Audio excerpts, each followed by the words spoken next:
Hi friends, welcome to Storytime.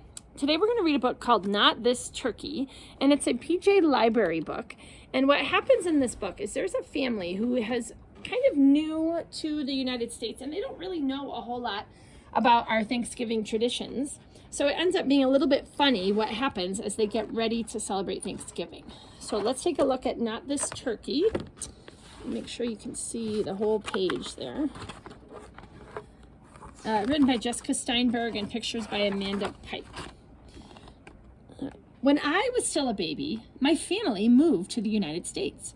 We lived in a tenement house on 33 Debevoise Street in Williamsburg. Me, Mama, and Papa, and then my little brother David, who was born in America. Every morning after Papa walked me to school, he would take the train to Mr. Deutsch's pocketbook factory on the Lower East Side. He said that when the subway crossed over the Williamsburg Bridge, he could see all the way to the Empire State Building. Papa said he sometimes missed Germany, but he also liked figuring out how things were done in America. Like the morning Mrs. Deutsch told Papa to put his name down for the Thanksgiving raffle. "What's a raffle?" Papa asked. "Don't be such a greenhorn," said Mrs. Deutsch. "It's a Thanksgiving prize." We had been living in New York for 4 years, but we had never celebrated Thanksgiving.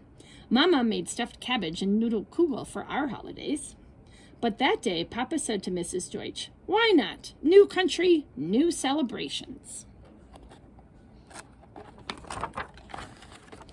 It was almost closing time when Mr. Deutsch came out of his office and yelled, "Time for the raffle!" "Who cares?" said Mr. Schwartz.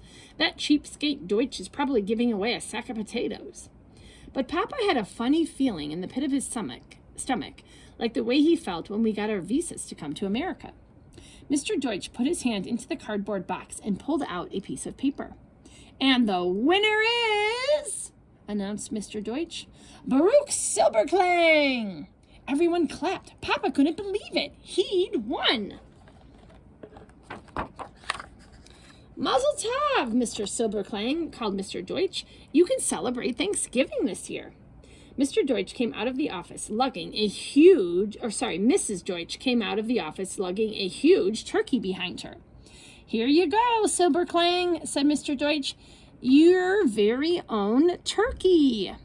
Papa looked at the turkey. It was bigger than any chicken Mama had ever made. "How will you get it home?" asked Mr. Schwartz. The J train," Papa sighed. "How else?" Thank goodness, he's going to take the turkey on the train. It was a long walk to the subway. Papa was never so glad to see the train pull into the station. But it wasn't so easy once he got on. That turkey was noisy. When they reached the Flushing Avenue stop, Papa took the turkey out of the box and held on to its rope. But as soon as he stepped off the train, a big gust of wind blew off his fedora. Papa ran after his hat, and the turkey ran in the other direction. "Come back here!" yelled Papa. Papa ran after the turkey and grabbed the rope. Then he ran after his hat and caught it with his shoe. Finally, holding on to his hat, Papa and the turkey walked down the stairs to the street.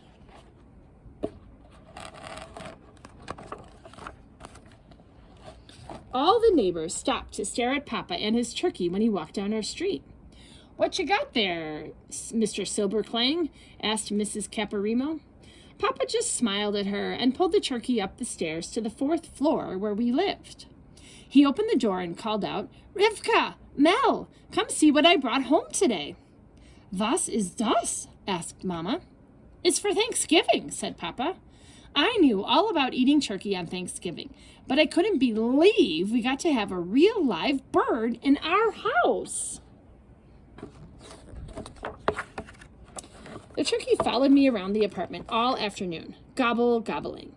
Papa said the turkey was a he. Every time I turned around, the turkey would stick out his tail and puff up his feathers. Papa said that was because the turkey thought I was a hen, and that made me laugh. Papa thought we should call the turkey Indik. That's the Yiddish word for turkey. Mama didn't think we should name the turkey at all. A turkey doesn't belong in a fourth floor walk-up, said Mama. He belongs with Mr. Cohen. Mr. Cohen was our butcher. I didn't want to think about bringing Indique there, but Mama was thinking about what to make for Thanksgiving, which was in only 2 days. Now that we had a turkey, she was inviting the whole family to dinner. Aunt Shandel was making stuffed cabbage, and Aunt Hanalei was bringing her famous noodle kugel. Now we'll have turkey too, said Mama, just like all our neighbors. I sat at the window, leaning against Indique's feathers. I didn't want to lose him. The next morning, Papa said we had to bring Indique over to Mr. Cohen's shop before school. Papa held on tight to Indique's rope, and I held on to Papa's other hand. I kept hoping Indique would run away down Debevoise Street, just like he had on the subway platform. But he stayed with Papa all the way to Mr. Cohen's shop. Where'd you get that bird? Asked Mr. Cohen. He must weigh at least 30 pounds. I won him at the raffle at work, said Papa. He's for our first Thanksgiving dinner. I looked at Indique to see if he was listening. I wanted him to know that if we cooked him for dinner, I wasn't going to eat him. Then I held my breath, waiting to see what Mr. Cohen would say. Not this turkey, said Mr. Cohen with a big laugh. He's too old. He'll be too tough to eat. What a relief, I thought. Let him stay here with me and eat all the scraps in the yard, he said. But what will we eat for Thanksgiving dinner? Asked Papa. Mama already invited the whole family over.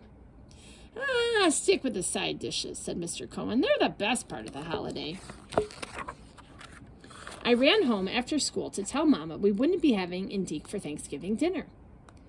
But what will we serve? She asked. We can't just have kugel and stuffed cabbage. That's not what Americans eat. Yes, we can, I told Mama. Mrs. Caparimo said it's important to serve foods from the old country. She said she's making lasagna, and I bet Mrs. Murphy is making Irish soda bread. That's their tradition, said Mama. She stopped to think for a moment. But I guess it makes sense. It's our first Thanksgiving, so we'll make the food that feels special to us. On Thanksgiving Day, Uncle Moish and Aunt Shandel, Aunt Hanalei and Uncle Max, Pearl and Joey, Bluma and Sam all came over. We sat down at the table, which was really the kitchen table and the sewing machine pushed together and covered with Mama's best white tablecloth. Mama brought out a big noodle kugel, and Aunt Shandel carried in the stuffed cabbage. Who needs turkey? Said Papa, and we all laughed. He looked at all of us and said, this is what we're thankful for, that we're all here and we're all together. Guess what? Eating noodle kugel on Thanksgiving became our family's tradition.